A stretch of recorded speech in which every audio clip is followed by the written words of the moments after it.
മത്തായിയുടെ സുവിശേഷം 18:6-11. എന്നാൽ എന്നിൽ വിശ്വസിക്കുന്ന ഈ ചെറിയവരിൽ ഒരുവന് ദുഷ്പ്രേരണ നൽകുന്നവൻ ആരായാലും അവന് കൂടുതൽ നല്ലത് കഴുത്തിൽ ഒരു വലിയ തിരിക്കല്ല് കെട്ടി കടലിന്റെ ആഴത്തിൽ താഴ്ത്തപ്പെടുകയായിരിക്കും.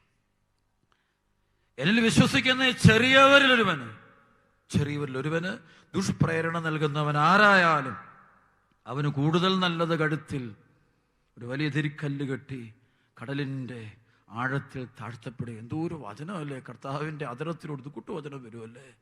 അതെ, അത് നേരായ കർത്താവിന്റെ പാതയിൽ, വിശുദ്ധിയുടെ പാതയിൽ ജീവിക്കുന്ന യുവതി യുവാക്കളും മാതാപിതാക്കളും ചെറുപ്പക്കാരും മുതിർന്നവരും അതിൽ നിന്ന് മാറാനായിട്ട് ദുഷ്പ്രേരണകളും തെറ്റായ പ്രബോധനങ്ങളും കൊടുക്കുന്നവർക്ക് ദുരന്ത ശാപക്കെട്ട ജീവിതമാണത്. പാപത്തിൽ മറ്റുള്ളവരുടെ ജീവിതം, കുടുംബജീവിതം, വ്യക്തിപരമായ ജീവിതം, വിശ്വാസ ജീവിതം, വിശുദ്ധ ജീവിതം നശിപ്പിക്കാൻ പോകുമ്പോൾ അതെല്ലാം ദുർമാതൃകകളാണ്. ദുർമാതൃക ആർക്കും കൊടുക്കാതിരിക്കുക. നിന്റെ ജീവിതത്തിൽ കർത്താവിനെ സാക്ഷിയായി ജീവിക്കാൻ തയ്യാറാകുക. പ്രലോഭനങ്ങൾ നിമിത്തം ലോകത്തിന് ദുരിതം. പ്രലോഭനങ്ങൾ ഉണ്ടാകേണ്ടതാണ്. ലോകത്തിൽ പ്രലോഭനങ്ങൾ ഉണ്ടാകും. എല്ലാ പ്രലോഭനങ്ങളും എല്ലാവർക്കും ഉണ്ടാകും. എന്നാൽ പ്രലോഭന ഹേതുവാകുന്നവന് ദുരിതം. ആര് മൂലമാണോ ആ പ്രലോഭനം ഉണ്ടാകുന്നത്, അല്ലേ? ഈശോ ഒറ്റിക്കൊടുത്ത യൂദാസും അതാര് മൂലമാണ് അതുണ്ടാകുന്നത്, അവന് ദുരിതമെന്നാണ് പറയുന്നത്. അതുകൊണ്ട് ലോകത്തിൽ പാപത്തിന് ഒരു കാരണക്കാല സാത്താന്റെ ഒരു ഉപകരണമാകാൻ ഇടയാകാതിരിക്കട്ടെ. നീയോ നിന്റെ ഭാര്യയോ ഭർത്താവോ മകനോ മകളോ കുടുംബമോ, നീയോ നിന്റെ ജീവിതമോ നിന്റെ നാവോ നിന്റെ കണ്ണോ നിന്റെ കഴിവുകളോ നിന്റെ ബുദ്ധിശക്തിയോ അത് ലോകത്തിൽ പാപം പെരുകാൻ കാരണമാകാതിരിക്കട്ടെ. അതുകൊണ്ട് മകനെ മകളെ ആഴമുള്ള അനുതാപത്തിന് വേണ്ടി പ്രാർത്ഥിക്കുക. ഇത്തരം തിന്മകൾ മാറ്റാതെ എൻ്റെ പ്രിയപ്പെട്ട മകൾ ദുഷ്ടാരൂപി വിട്ടുപോകത്തില്ല. ദുഷ്ടാരൂപി എന്നുണ്ട് പല വീടുകളും പല ജീവിതങ്ങളും നിൽക്കുന്നു. ഞാൻ പലപ്പോഴും പറയാറുണ്ട്, അഴുകിയ ഒരു ഭക്ഷണം ഒരിടത്ത് കിടപ്പുണ്ടെങ്കിൽ ആ ഭക്ഷണത്തെ ചുറ്റിപ്പറ്റി ഈച്ചകളും കൃമികളും ഉണ്ടായിരിക്കുവേ.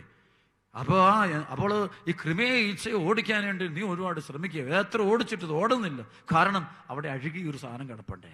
അപ്പോൾ ഏറ്റവും എളുപ്പമുള്ള വഴി എന്താ? അഴുകിയ ചീഞ്ഞത് അതെടുത്തും കളഞ്ഞാൽ മതി. അപ്പം പിശാച് മാറിപ്പോയിക്കൊള്ളുവേ. അപ്പം അഴുകിയത് എന്താണ്?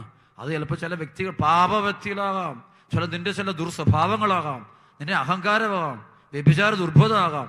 നീ രാത്രി കുത്തിയിരുന്നുകൊണ്ട് പകലെല്ലാം ഇരുന്നുകൊണ്ട് മ്ലേച്ഛ ചിത്രങ്ങളും പടങ്ങളും അസ്വസ്ഥതകളും അശുദ്ധിയും എല്ലാം കാണുന്നുണ്ടാകാം. അവിഹിത ബന്ധങ്ങളും വേശ്യാലയങ്ങളുമായിട്ടുള്ള ബന്ധം കൊണ്ടാകുവേ. അതൊക്കെ മ്ലേച്ഛത. അതിരിക്കുമ്പോൾ ഉണ്ടല്ലോ നാട്ടിലുള്ള മുഴുവൻ പിശാചും നിന്റെ വീട്ടിലോട്ട് നിന്റെ ജീവിതത്തിൽ കയറി വരുവേ. മന്ത്ര തകിടുകളൊക്കെ നിന്റെ വീട്ടിൽ കൊണ്ട് കുഴിച്ചിട്ടുണ്ടാവുകയെ, കയ്യും കാലിലൊക്കെ കെട്ടിയിട്ടുണ്ടാവുകയെ. ചില പുസ്തകങ്ങൾ വീട്ടിലിരിപ്പുണ്ടാവുകയെ, ചില മൊബൈൽ ഫോണുകളുണ്ടാവും, ചില കമ്പ്യൂട്ടർ, അതിങ്ങനെ ചില ആളുകളുടെ ഫോട്ടോസും പരിപാടികളൊക്കെ വെച്ചിട്ടുണ്ടാവുകയെ. ഉറപ്പാ നാട്ടിലുള്ള മുഴുവൻ പിശാചും നിന്റെ വീട്ടോട്ട് കയറി വരിക. പിന്നെ കാണാം, ആദ്യം അവൻ നിന്നെ ഉപയോഗിച്ച് കുറെ പേർ യൂദാസിനെ ഉപയോഗിച്ചിട്ട് അവന് ഒരു നന്മയെ നശിപ്പിക്കുന്നു. അവന്റെ ലക്ഷ്യം ഇപ്പം നന്മയെ നശിപ്പിക്കും. പിശാചിന്റെ ലക്ഷ്യം എപ്പോഴും നല്ലതിനെ നശിപ്പിച്ചു കളയാനാണ്. നല്ലതിനെ ചിലപ്പോൾ നല്ല വീട്ടിലെ സ്വന്തം മകനെ ആയിരിക്കും നശിക്കും. നല്ല പാവപ്പെട്ട കൊച്ചിനെ കൊണ്ട് നല്ല പിള്ളേർ, നല്ല ആൺപിള്ളേർ, നല്ല പെൺകൊച്ചുങ്ങളൊക്കെ നശിപ്പിക്കുകയെ. നല്ല കുടുംബജീവിതങ്ങൾ നശിപ്പിച്ചു കഴിയുമ്പോൾ അവസാനം ഇവനെ അങ്ങ് നശിപ്പിച്ചു. രണ്ടും ഒരുമിച്ചേ പോവുള്ളൂ. ഒറ്റയ്ക്ക് അവൻ ആരും നശിപ്പിച്ചിട്ട് പോവില്ല. അവസാനം അവൻ്റെ കൊടുക്കും. കാരണം പിശാച് അങ്ങനെയോ ചെയ്യത്തുള്ളേ. കുറ്റം പറയിപ്പിക്കുകയും അവനും തന്നെ നശിപ്പിക്കും. അതാണ് അവൻ്റെ പ്രത്യേകത. അപവാദങ്ങൾ പറഞ്ഞ് പരത്തുവേ, ലോകം മുഴുവൻ പരത്തുവേ, എന്നിട്ട് അവനും നശിക്കുകയെ. ഇതാണ് എൻ്റെ സ്വഭാവം. ഇതാണ് ഒറ്റയ്ക്ക് പോകാറില്ല. അവൻ നന്മയെ നശിപ്പിച്ചിട്ട് സ്വയം നശിക്കും. അത് രണ്ട് നശിപ്പിക്കൽ ഒരുമിച്ച് നടക്കുള്ളേ. നന്മയെ നശിപ്പിച്ച് കഴിയുമ്പോൾ അതിൻ്റെ കുറ്റബോധത്തിൽ നിന്ന് അവൻ സ്വയം നശിച്ചു പോകും. അതുകൊണ്ട് പ്രിയപ്പെട്ട മകനെ മകളെ, ഈ വചനം കേട്ടുകൊണ്ടിരിക്കുമ്പോൾ ദൈവവചനങ്ങൾക്കും കൽപ്പനകൾക്കും കൊടുക്കേണ്ട വില അത് കുറഞ്ഞു പോയിട്ടുണ്ടോ എന്ന് ഓരോ ക്രൈസ്തവനും ചിന്തിക്കണേ.